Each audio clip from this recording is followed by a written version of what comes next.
बाकी आज राजा जी के कोरवे में जवान हो खेती। आज राजा जी के कोरवे में जवान हो खेती। आज हो पहिला मिलन।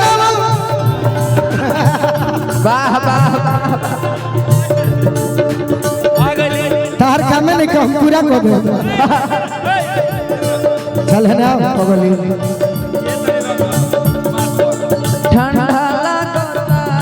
अरे उल्टा हाय रे तू क्या करता रे। आज हो पहिला मिलन मिलल सजन के सजना। पहिला मिलन मिलल सजन के सजना। हमारी अंग अंग गुलाम नियन खिलल बा बदना। ओ गया गुलाम नियन खिलल बा बदना। अगला लाइन अजीत भैया के हो। सुनी सुनी भगवान जग बिहान होखे भी। ए चंदन भैया राजा हो कि आज राजा जी के कोरवे में जवान होखे भी। ना ना ना जवान हो के ऐ झूठ झूठो खनी एने राजा जी के मत सटो चल जाओ राजा जी के असली राजा जी का लगे।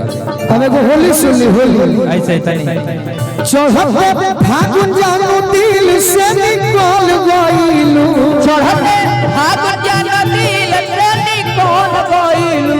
चढ़ते फागुन जानू दिल से निकल गइलू।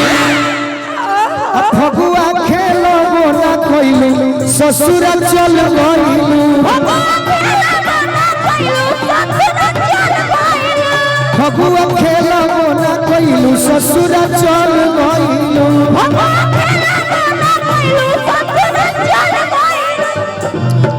कि राजा जी से खूबे खूबे राजा जी से खूबे खूबे लगावत होई बुझो के जम झूठो के बदनाम।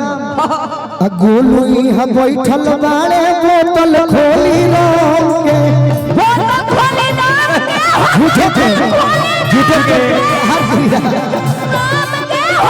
झूठो के कि अपन जखमी खातिया ना बदल गइलू।